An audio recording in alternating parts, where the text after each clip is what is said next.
चलिए तो अब स्टार्ट करते हैं जो न्यूमेरिकल हैं टेंशन फोर्स के बेस पर और फ्रिक्शन फोर्स के बेस पर। तो पहले समझते हैं टेंशन फोर्स के बेस पर एक न्यूमेरिकल, ठीक है, जिसमें हम कंसिडर कर सकते हैं एक पुली सिस्टम जिसके ऊपर आपके एग्जाम में क्वेश्चंस भी पूछे जाते हैं। कंसिडर कर लेते हैं आपके पास एक पुली होगी, ठीक है, जो किसी एक पॉइंट पर फिक्स होगी और ये घूम रही होगी इस पॉइंट के अबाउट, ठीक है। इस पर आपने क्या किया, एक थ्रेड लेके दो बॉक्सेस को आपस में एक दूसरे से टाई कर दिया, ठीक है, जिसमें से एक बॉक्स का मास दूसरे बॉक्स के मास से ज़्यादा हो सकता है। लेट कि ये 5 kg का एक बॉक्स है, ठीक है, और एक बॉक्स आपके पास 3 kg का, ठीक है।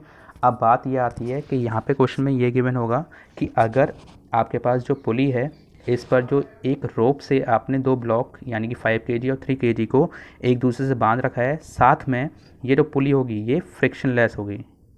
फ्रिक्शनलेस का मतलब यहाँ पे कोई भी फ्रिक्शन फोर्स नहीं होगा, सिर्फ कौन सा फोर्स लगेगा, सिर्फ टेंशन लगेगा, ठीक है। कभी कभी क्वेश्चन में फ्रिक्शन भी गिवन होता है तो वहाँ पे आपको फ्रिक्शन फोर्स भी कंसिडर किया जाता है, ठीक है। लेकिन यहाँ पे सिर्फ आपको बोला गया है कि फ्रिक्शनलेस पुली है, तो फ्रिक्शनलेस पुली पर आपने एक रोप से दो ब्लॉक 5 kg और 3 kg को बांध रखा है। अब होगा क्या कि 5 kg का मास 3 kg के कंपैरिजन में ज़्यादा है, तो ये कहाँ जाने की कोशिश करेगा, ये नीचे जाने की कोशिश करेगा किसी एक एक्सेलरेशन ए के साथ, ठीक है। तो मैंने कंसिडर कर लिया कि ये ए एक्सेलरेशन के साथ नीचे आने की कोशिश करेगा।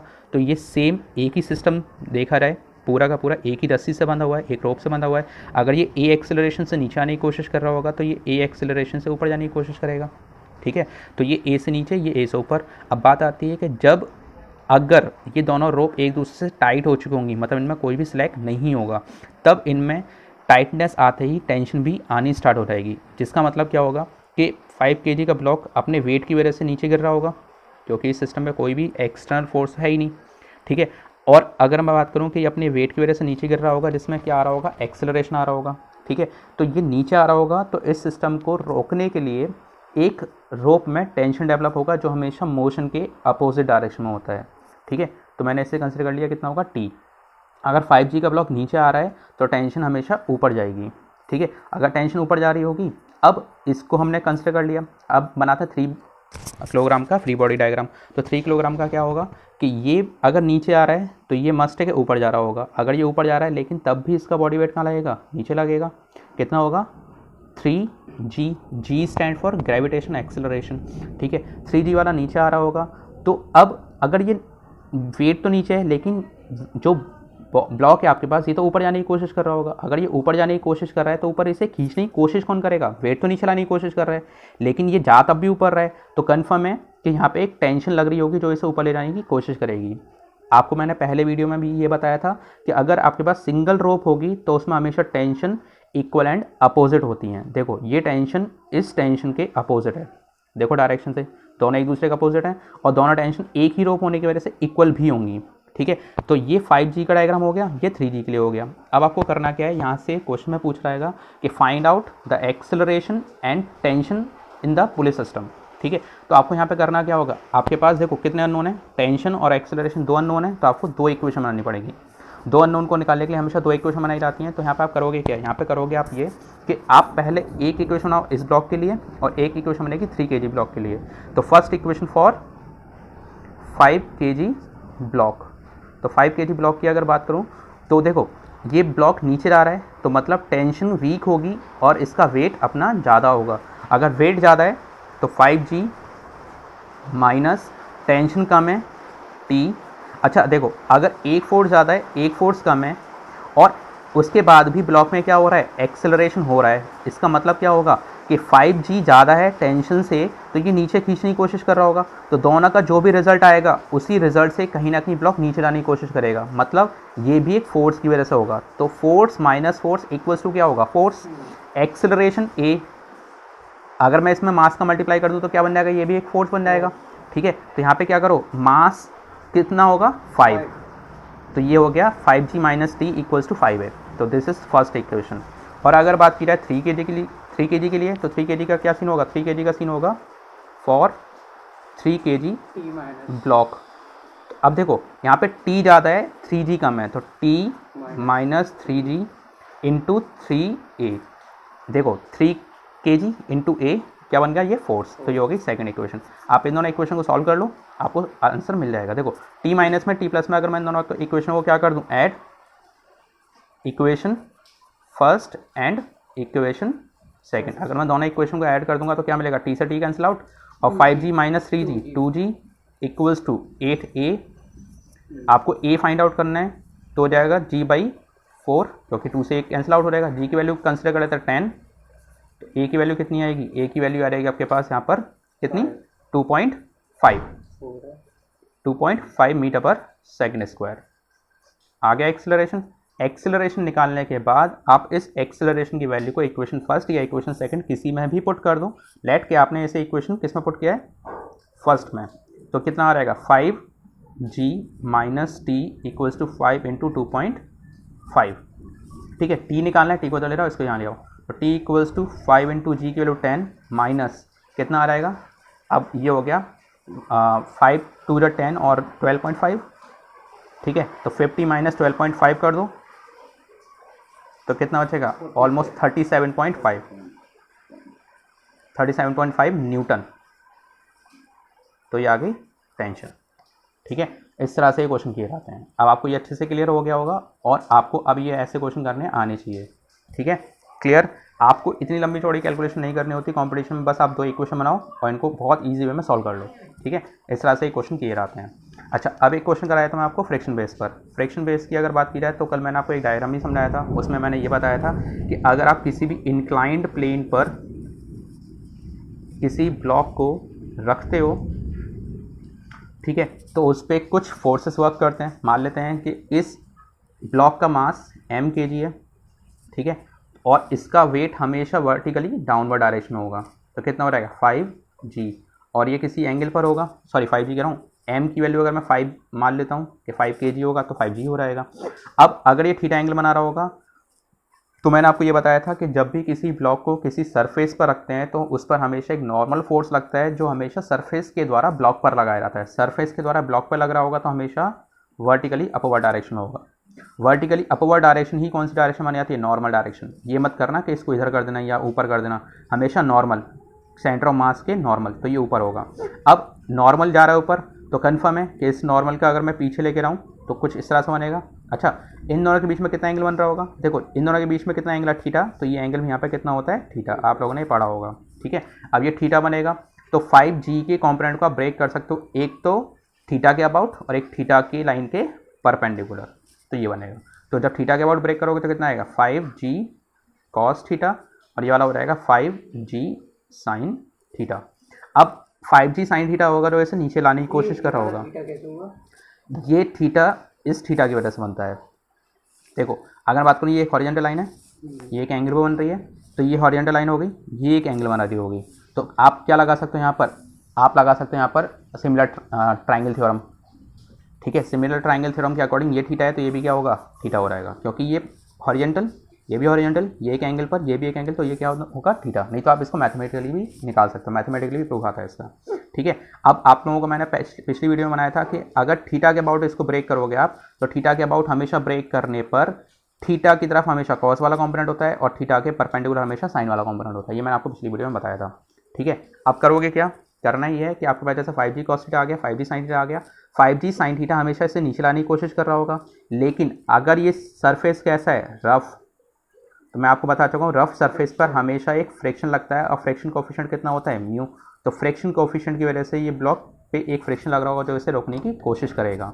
ठीक है, तो आपको करना क्या होगा, यहाँ से आप बस कंडीशन बनाओ कि आपके पास कितनी इक्वेशन बन रही है। देखो जैसे अगर मैं बात करूँ 5g साइन थीटा, रोकने की कोशिश कौन कर रहा है, f, लेकिन अगर इसमें तब भी एक्सेलरेशन होता है तो आप क्या करोगे, 5 इंटू एक्सेलरेशन, एक इक्वेशन ऐसे बन जाएगी।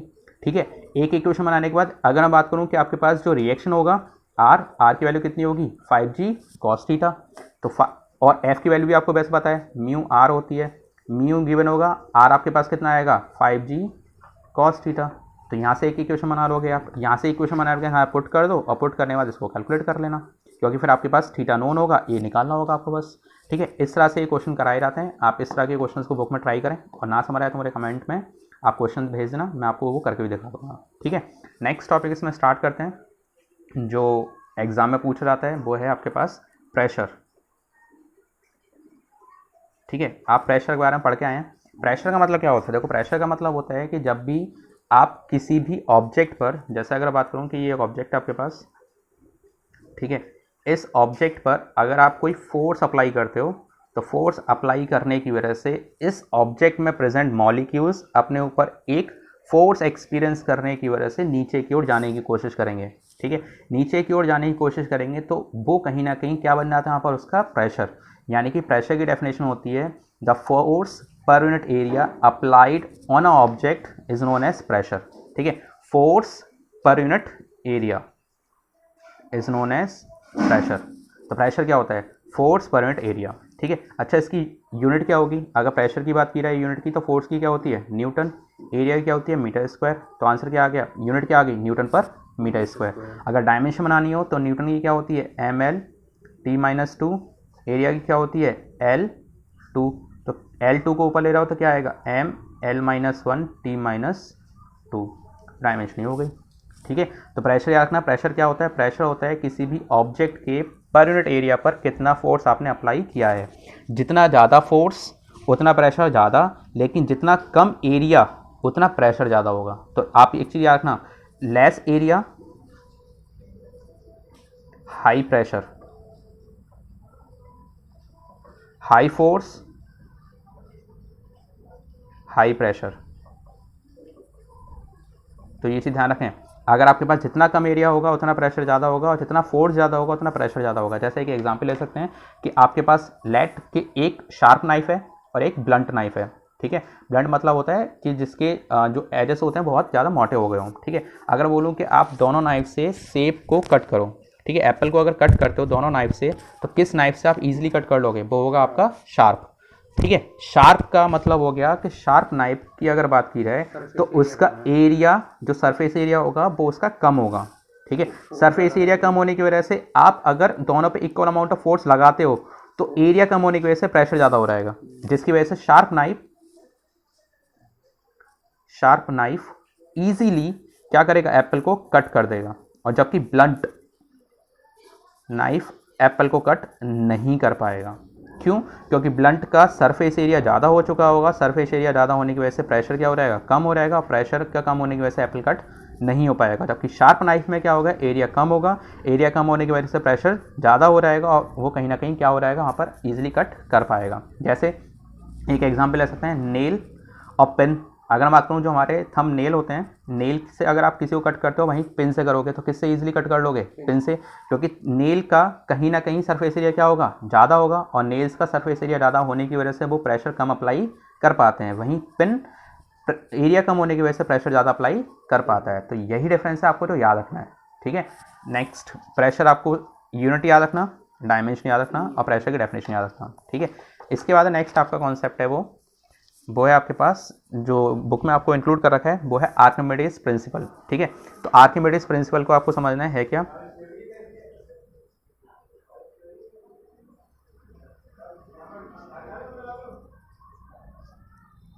अभी इसको यहाँ पे समझ लो, 10+2 के एग्जाम में आपके में आएगा। बाकी अगर एक अलग से टॉपिक चाहिए पूरा तो मैं उसको बना के डाल दूंगा आपके लिए। ठीक है, अभी आर्किमिडीज प्रिंसिपल है क्या, उसे समझने की कोशिश करो। देखो, आर्किमिडीज प्रिंसिपल ये कहता है कि अगर किसी भी कंटेनर में, ठीक है, अगर आपने कोई लिक्विड भरा हुआ है, किसी कंटेनर में आपने कोई लिक्विड भरा हुआ है, ठीक है, तो वो ये प्रिंसिपल ये कहता है कि उस कंटेनर में अगर आप किसी ऑब्जेक्ट को डालते हो जिसका मास m, वॉल्यूम v, ठीक है। अच्छा, मास और वॉल्यूम अगर आपको पता हो तो आप इजीली क्या पता कर सकते हैं? डेंसिटी पता कर सकते हैं। तो देखो, डेंसिटी का मतलब क्या होता है? डेंसिटी का मतलब होता है मास अपॉन वॉल्यूम। ठीक है, तो डेंसिटी का मतलब होता है मास अपॉन वॉल्यूम। तो मास अपॉन वॉल्यूम आपको ये अच्छे से पता होगा। और ध्यान भी रखना, density is defined by the ratio of mass and volume of the object and its unit is, mass की क्या होगी? किलोग्राम, वॉल्यूम की क्या होती है? Metre cube. ठीक है, तो आप लोगों को ये भी ध्यान रखना है कि डेंसिटी होती क्या है और डेंसिटी की यूनिट क्या होती है। डेंसिटी का मतलब होता है मास पर यूनिट वॉल्यूम, और मास की यूनिट होती है किलोग्राम, और वॉल्यूम की यूनिट क्या होगी? Metre cube. और इसके आप डायमेंशन भी निकाल सकते हो। किलोग्राम को हम रिप्रेजेंट करते हैं m से, और मीटर को किससे में रिप्रेजेंट करेंगे, एल से, और एल की पावर 3। एल को ऊपर लेके जाओगे तो क्या आ जाएगा, एम एल माइनस 3। तो ये होगी आपकी डायमेंशन। ठीक है, तो डेंसिटी की डायमेंशन भी आप लोग याद रखोगे। डेंसिटी की डायमेंशन होती क्या है, तो आप ध्यान रखना, डेंसिटी की डायमेंशन जो बनाई है मैंने उसकी यूनिट से बनाई है, किलोग्राम पर मीटर की। और किलोग्राम को हम रिप्रेजेंट करते हैं एम से, और वॉल्यूम को रिप्रेजेंट करेंगे हम एल क्यू से। एल क्यू को मैं ऊपर लेके गया तो एल की पावर माइनस 3। ठीक है, अब एक और यहाँ पर टर्म आता है, जैसे मैंने डेंसिटी बताई है ऐसे एक टर्म और है रिलेटिव डेंसिटी। दोनों को माइनस करें। रिलेटिव डेंसिटी का फॉर्मूला होता है density of the substance upon density of liquid. ठीक है, तो हाँ, लिक्विड में भी कौन सा लेते हैं हम, वाटर लेते हैं, लिक्विड में भी वाटर लेते हैं। ठीक है, तो रिलेटिव डेंसिटी का कॉन्सेप्ट याद रखना, रिलेटिव डेंसिटी मतलब होता है density of substance to the density of liquid, और लिक्विड मतलब वाटर। ठीक है, उसी को यहाँ पे हम क्या बोलते हैं, रिलेटिव डेंसिटी। मतलब कि किसी भी 1000 वाटर की जो डेंसिटी होती है, मैं बता देता हूँ कितनी होती है, डेंसिटी ऑफ वाटर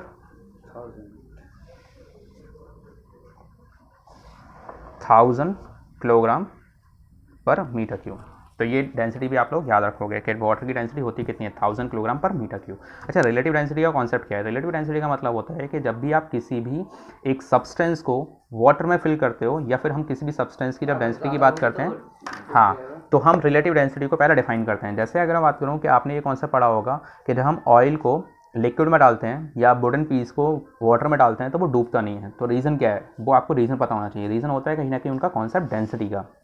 ठीक है, डेंसिटी का कॉन्सेप्ट के बेस पे हम ये कह सकते हैं कोई भी चीज़ कितनी डूब सकती है, कितनी नहीं डूबेगी। जैसे अगर मैं बात करूँ कि कोई भी ऐसा सब्सटेंस जैसे ऑयल की डेंसिटी हमेशा वाटर से कैसी होती है, कम होती है, जिसकी वजह से वो उसमें डूब नहीं पाता है। जिसकी डेंसिटी वाटर से ज़्यादा होगी वो वाटर में डूब जाएगा, और जिसकी डेंसिटी वाटर के बराबर होगी वो उसमें थोड़ा सा इमर्ज करेगा और फ्लोट करना स्टार्ट कर देगा, फ्लोट भी करेगा और उसमें थोड़ा सा इमर्ज भी हो जाएगा। जैसे आइस की अगर डेंसिटी की बात की जाए तो ऑलमोस्ट वाटर के बराबर होती है। ठीक है, वाटर के बराबर होने की वजह से उसमें थोड़ा सा डूबती है, उसमें फिर तैरती भी रहती है। लेकिन लकड़ी की बात की जाए तो लकड़ी की यानी वुड पीस की डेंसिटी वाटर से कम होती है, जिसकी वजह से उसमें डूब नहीं पाता है और ईजिली ऊपर रहता है, फ्लोट भी करता है। ठीक है, और अगर बात करूं कि आयरन की डेंसिटी बहुत ज़्यादा होती है वाटर की कंपैरिजन में, जिसकी वजह से उसमें डूब जाता है, सिंक हो जाता है। ठीक है, तो रिलेटिव डेंसिटी के बेस पर उस कॉन्सेप्ट को हम इजीली समझ सकते हैं। तो रिलेटिव डेंसिटी याद रखना होती क्या है, रिलेटिव डेंसिटी का मतलब होता है कि density of the substance to the density of liquid. ठीक है, और डेंसिटी आपको समझ आ गई होगी अब। और ये डेंसिटीज़ आपको गूगल कर सकते हो, इनको याद करने के लिए मैंने आपको वाटर की बता दी है। बाकी और भी अगर आपको जानना है, जैसे आयरन की क्या होती है, ऑयल की क्या होती है, इन चीज़ों की आप डेंसिटी को ईजिली गूगल पे देख सकते हो। ठीक है, अब बात करते हैं आर्किमिडीज प्रिंसिपल की। अच्छा, डेंसिटी को रिप्रेजेंट जो किया जाता है वो किया जाता है रो से, ये ध्यान रखना। ठीक है, हाँ, आपको ये क्वेश्चन में गिवन होगी कि डेंसिटी एक्चुअली है कितनी, तो वो क्वेश्चन में आपको दिया रहता है। ठीक है, अगर बात करूँ डेंसिटी की रिलेटिव की, तो रिलेटिव डेंसिटी को छोड़ो, अभी हम बात करते हैं यहाँ पर। तो यहाँ पर अगर डेंसिटी की बात की जाए तो क्या होगा, मास अपॉन वॉल्यूम। ठीक है, तो वाटर की डेंसिटी आपको पता है, तो आप यहाँ पे क्या यूज़ करोगे, वाटर की डेंसिटी को ही यूज़ करोगे हमेशा। ठीक है, अब मैं बोलना ये चाह रहा था कि आर्किमिडीज प्रिंसिपल है क्या। तो आर्किमिडीज प्रिंसिपल की अगर बात की जाए तो आर्किमिडीज प्रिंसिपल ये कहता है कि जब भी हम वाटर में किसी भी सब्सटेंस को या किसी भी ऑब्जेक्ट को उसमें डालते हैं, तो वो हमेशा अपने वेट के बराबर या अपने वेट के बराबर हमेशा वाटर को रिप्लेस कर देता है। ठीक है, तो आर्किमिडीज प्रिंसिपल ये कहता है कि जब भी हम किसी भी ऑब्जेक्ट को वाटर में डालते हैं तो वो हमेशा अपने वेट के बराबर अपनी जगह पर रखे हुए वाटर को वहाँ से रिप्लेस कर देता है, उसी को आर्किमिडीज प्रिंसिपल कहते हैं। ठीक है, अच्छा, अब अगर बात की जाए जैसे वो रिप्लेस करता है, तो रिप्लेस जो कर रहा होगा हमें उसकी बात करनी है। ठीक है, अब वो रिप्लेस कितना कर रहा होगा, कितना वो वेट होगा, हमें वो पता करना है। ठीक है, अब देखो वेट निकालने का तरीका सिंपल सी बात है, आपको पता है m/g होता है। ठीक है, लेकिन अगर मैं बात करूं तो हमेशा ये ध्यान रखना कि जो पानी रिप्लेस हो रहा होगा आप उसकी बात कर लो, बेस्ट रहेगा, क्योंकि आर्किमिडीज प्रिंसिपल सबसे इजीली उसी को समझा जाता है। ठीक है, अब जैसे अगर बात करूं कि ऑब्जेक्ट जो रिप्लेस कर रहा होगा वो कितना होगा, इसका आपको वॉल्यूम पता होगा, साइज ऑफ द ऑब्जेक्ट आपको पता होगा, अब उसकी डेंसिटी आपको पता है और उसमें g का मल्टीप्लाई कर दो। अच्छा, ये डेंसिटी जो होगी वो किसकी होगी, वो लिक्विड की होगी, क्योंकि जो रिप्लेस हुआ है उसकी आपको वॉल्यूम पता होगा। पानी की बात कर रहा था मैंने बोला ना ऑब्जेक्ट की आपको पता करना तो आप पानी से पता कर सकते हो। तो मैंने ले लिया कि जो वहाँ से वाटर रिप्लेस हुआ है उसका वॉल्यूम कितना है, उसकी डेंसिटी कितनी है लिक्विड की, और ग्रेविटी कितनी होगी। ठीक है, ये कहीं ना कहीं मुझे बता देगा कि ये कितना पानी रिप्लेस यहाँ से हुआ होगा। तो water, volume of the water, density of the liquid and gravitation constant sorry acceleration of the liquid. ठीक है, तो ये कहीं ना कहीं क्या हो गया, ये यहाँ से रिप्लेस हो चुका है। ठीक है, अब रिप्लेस हुआ है, ठीक है, और ये कहाँ लग रहा होगा, ये लग रहा होगा हमेशा नीचे की साइड, WρLg। ठीक है, क्योंकि ऑब्जेक्ट का वेट हमेशा कहाँ वर्क करता है, नीचे। लेकिन अगर कोई ऑब्जेक्ट पानी में रखा हुआ है तो कहीं ना कहीं वाटर भी तो उसको उतना ही अमाउंट ऑफ फोर्स लगा रहा होगा जिससे कि उसे रोक पाए। अच्छा, वो फोर्स लगाएगा कौन, पानी तो लगाएगा। ठीक है, पानी की लेयर्स होंगी, पानी की लेयर्स के बीच में हमेशा कौन सा वर्क करता है, एक फोर्स वर्क करता है, जिसकी वजह से पानी एक दूसरे को स्टेबल भी रखता है और ऑब्जेक्ट को रोके भी रखता है। तो कहीं ना कहीं जैसे मैं बोल रहा हूँ कि ऑब्जेक्ट आपने जो रखा है वो अपना वेट नीचे लगा रहा होगा, तो वेट किससे निकाला था मैंने, वो मैंने निकाला है पानी कितना रिप्लेस हुआ है उससे पता किया। अब जो पानी रिप्लेस हुआ है मैंने उससे पता कर लिया पानी का वॉल्यूम, पानी की डेंसिटी और ग्रेविटेशन का मल्टीप्लिकेशन। ठीक है, इससे पानी से मैंने पता कर लिया कि इसका वेट कितना होगा ऑब्जेक्ट का। अब मैं बोल रहा हूँ ऑब्जेक्ट कहीं ना कहीं अपना वेट नीचे लगा रहा होगा और पानी से रोकने की कोशिश कर रही है, तो कहीं ना कहीं पानी के द्वारा भी इस पर एक फोर्स लग रहा होगा, जो कहाँ लग रहा होगा, ऊपर की साइड। वो कितना होगा, इसी के बराबर होगा। ठीक है, तो V/ρL × G। अब ये क्या हो गया, एक ऐसा फोर्स जिसकी वजह से ऑब्जेक्ट कहीं ना कहीं पानी में डूब नहीं पाता है या फिर पानी में वो टिक जाता है। तो इसी फोर्स को हम क्या बोलते हैं, इसको हम बोलते हैं बायोंसी फोर्स। ठीक है, तो ये बायोंसी फोर्स को याद रखोगे होता क्या है, तो बायोंस फोर्स होता है जो हमेशा पानी की लेयर के द्वारा नीचे से ऊपर की साइड हमेशा ऑब्जेक्ट पर लगाया जाता है। अब पेपर में ये पूछ सकता है कि बायोंस फोर्स किसके डायरेक्टली प्रोपोर्शनल होता है, तो बायोंसी फोर्स वॉल्यूम के डायरेक्टली प्रोपोर्शनल होता है, बायोंसी फोर्स डेंसिटी के डायरेक्टली प्रोपोर्शनल होता है, वो भी किसकी, लिक्विड की, और जी के डायरेक्टली प्रोपोर्शनल होता है, जो हमेशा कहाँ वर्क करता है, ऊपर की साइड वर्क करता है। यही आर्किमिडीज का प्रिंसिपल भी था। ठीक है, आपको ये चीज़ें अच्छे से क्लियर भी हो गई होंगी और आपको ये चीज़ समझ भी आ गई होगी, और इसी रिलेटिव डेंसिटी के बेसिस पर आप बताओगे कि कोई भी ऑब्जेक्ट पानी में डूब पाएगा या नहीं डूब पाएगा। तो ये कॉन्सेप्ट आपका, और इसी बेस पर आपके मैं थियोरेटिकल क्वेश्चन दे रखे होंगे, आप उनको करोगे और यहाँ से आपका ये चैप्टर खत्म हो चुका है। ठीक है, तो अब इसके आगे करते हैं कल और जो नेक्स्ट चैप्टर होगा। ठीक है।